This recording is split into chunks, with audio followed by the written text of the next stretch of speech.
여자친구인 은경과 연락이 안 닿은 지 벌써 일주일이 다 되어간다. 지난주 일요일에 보고 못 봤으니까 내일이면 딱 일주일이 되는 셈이다.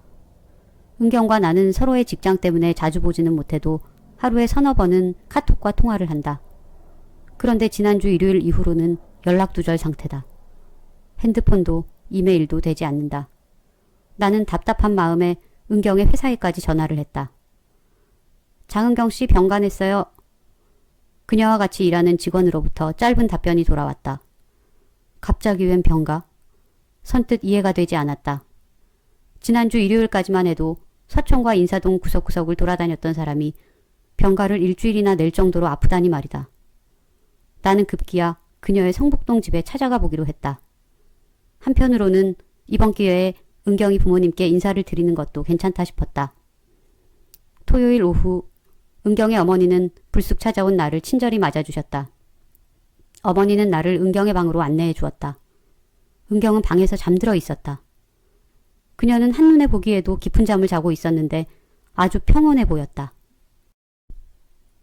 지난주 일요일 저녁부터 이렇게 잠만 자네요. 의사 선생님도 불러봤는데 그냥 자는 거래요. 차라리 무슨 병에 걸린 거라면 약이라도 써보지. 원인도 없이 그냥 자는 거랍니다. 그녀의 어머니는 답답한지 크게 한숨을 내쉬었다. 지난주 일요일이면 저와 데이트를 한 날인데 혹시 그날 집에 와서 특이한 점은 없었나요? 뭔가를 손에 꼭 쥐고 자더라고요. 지금도 손에 쥐고 있는데 놓으려고 하지 않아요. 자고 있는 은경이의 손에 무언가가 들려 있었다. 이것은? 그것은 일요일에 인사동에서 내가 사준 은색 회중시계였다. 나는 일단 은경의 손에 쥐어져 있는 회중시계를 빼내보았다. 워낙 강하게 잡고 있는지라 가까스로 그녀의 수중에서 회중시계를 빼낼 수 있었다. 그녀의 어머니는 회중시계를 받아들고는 유심히 바라보았다. 그리고는 시계의 동그란 뚜껑을 열려고 했지만 웬일인지 뚜껑은 열리지 않았다. 이거 처음 샀을 때부터 이러지는 않았을 텐데. 물론이다. 처음 샀을 때는 뚜껑도 열리고 그 안에 시계도 볼 수 있었다. 이번에는 내가 시계 뚜껑을 열어보았다. 하지만 입을 꼭 다문 조개처럼 뚜껑은 좀처럼 열리지 않았다. 여러 번 시도했지만 결과는 똑같았다. 우리 은경이가 인사동에 다녀온 후부터 저 상태이니 나하고 그때 다녔던 곳들을 같이 가줄 수 있겠어요? 은경의 어머니는 지푸라기라도 잡아보고 싶은 심정이라고 하셨다. 나도 같은 심정으로 어머니의 제안을 받아들였다. 다음날 나는 그녀의 어머니와 지난 일요일에 갔던 곳을 똑같이 다녔다. 서촌에서 만나 커피를 마시고 초밥집에서 식사를 하고 인사동으로 넘어와 골동품 가게로 갔다. 그런데 일주일 전만 해도 성업했던 골동품 가게가 깜짝같이 사라지고 없었다. 그 대신 한복집이 그 자리를 차지하고 있었다. 여기 지난주만 해도 골동품 가게가 있었는데 어디로 갔나요? 나는 주인으로 보이는 한복 입은 여자에게 물었다. 무슨 소리예요? 내가 이 자리에서 10년째인데. 아무리 돌아봐도 그 자리가 맞았다. 영면이라는 골동품 가게 이름도 기억이 난다. 분명히 여기 영면이라는 골동품 가게가 있었다고요. 내 말에 한복집 여주인은 흠칫 놀랐다. 잠깐 안으로 들어오세요. 나는 은경의 어머니와 함께 가게 안으로 들어갔다. 혹시 누가 잠들어 있나요? 이번에는 예상치 못한 여사장의 질문에 은경의 어머니와 내가 놀랐다. 그걸 어떻게? 전에도 한번 손님 같은 분들이 찾아와서요. 실은 여기가 제가 장사 시작하기 전에 골동품 가게였거든요. 가게 이름이 영면이었고요. 나는 여사장의 말에 나도 모르게 침을 꼴깍 삼켰다. 저희 아버지가 하던 가게였어요. 아버지는 원래 글 쓰던 사람인데 어느 날 원치도 않던 신이 내렸어요. 그걸 푼다고 골동품 가게를 했는데 결국 팔자를 풀어내지 못하고 사람들 전만 봐주다가 돌아가셨어요. 말년에는 글쓰기에 대한 미련을 못 버리고 운명에 대한 책을 쓰셨는데 불면증 때문에 결국 완성을 못했어요. 하루 종일 쇳덩이를 등에 지고 깊은 물속에 들어앉은 사람처럼 피곤하기만 해서 글쓰기에 집중을 할 수 없었던 거죠. 그래서 아버지는 입버릇처럼 1시간이라도 편히 자면 좋을 텐데 혹시 저 시계가 시간을 멈추고 잠이 들면 내 불면도 멈추고 내가 잠들 수 있지 않을까? 이런 말들을 하기 시작했어요. 아버지의 정신은 불면으로 점점 피폐해져 갔던 거죠. 시계와 시간에 대한 집착은 점점 심해져서 아버지는 일부러 가게 안의 시계들을 정지시키기 시작했어요. 하지만 그래도 잠이 들지 않자 가게 안의 모든 시계들을 망가뜨린 후 돌아가셨어요. 가게 이름처럼 영원한 잠에 빠진 거죠. 나는 조용히 회중시계를 꺼내놓았다. 이걸 열 수 있을까요? 여사장은 구석에 있는 공구함에서 불가사리 모양으로 생긴 특이한 공구를 가져왔다. 이걸 열려면 이 공구가 필요해요. 여사장은 불가사리 모양의 공구로 회중시계를 열었다.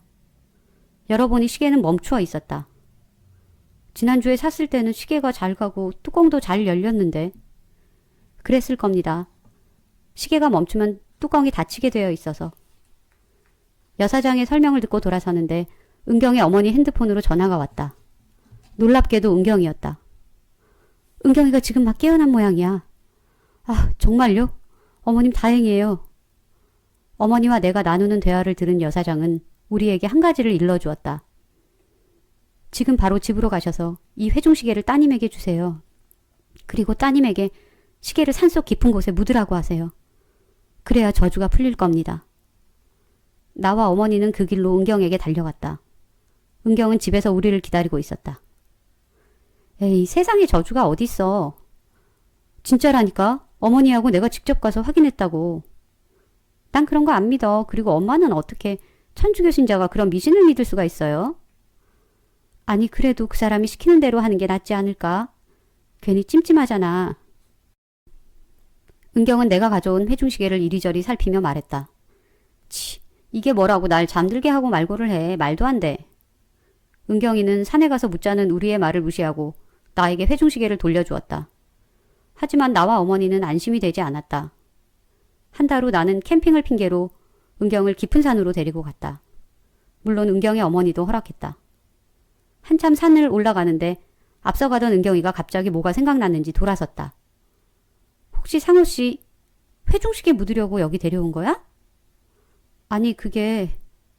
내가 얼버무리자 그녀는 확신한 듯 나를 몰아붙였다. 맞네. 상우 씨는 천성이 거짓말 못하는 사람이야. 나 못 속여. 아니, 그냥 왠지 찜찜해서 그렇지. 너도 인사동에 다시 가보면 내가 무슨 말 하는지 알게 될 거야. 그 회중시계 이리 내놔. 은경은 말을 끝내자마자 내 등산복을 마구 뒤져 주머니에 있는 회중시계를 가져가더니 손 쓸 틈도 없이 회중시계를 근처에 있는 바위에 힘껏 던져버렸다. 회중시계는 바위에 강하게 부딪힌 후 바닥으로 떨어졌다. 그리고 다음 순간 은경이가 바로 그 자리에 쓰러졌다. 다시 잠들어 버린 것이다. 나는 은경을 집까지 데려다 놓고 인사동으로 달려갔다. 그리고 한복집 여사장에게 회중시계를 내밀었다. 죄송하지만 다시 부탁드릴 수 있을까요? 아무래도 시계가 다시 멈춘 것 같아요. 여사장은 불안한 눈빛으로 불가사리 모양의 공구를 이용해 뚜껑을 열었다. 하지만 이번에는 전과 달랐다. 반드시 묻었어야 하는 건데. 뒤늦은 후회가 내 몸을 감쌌다. 하지만 이미 늦었다. 며칠 후 은경의 장례식이 있었다. 내 손에는 은경의 회중시계가 들려있다. 장례식이 끝나고 나는 산에 올라가 마지막으로 그 회중시계를 열어보았다. 불가사리 공구 따위는 이제 필요치 않다. 오히려 뚜껑이 덜렁거릴 정도로 헐거워졌다. 떨리는 눈으로 회중시계 안을 찬찬히 들여다보았다. 촘촘히 눈금이 표시된 흰색 시계판이 모습을 드러냈다. 그 위에서 쉼없이 움직였을 분침과 초침은 바위에 부딪힌 충격으로 깨끗이 사라지고 녹슨 흔적만 남아있다. 마치 흔적 없이 사라져버린 은경이의 지난 시간과 앞으로의 시간처럼.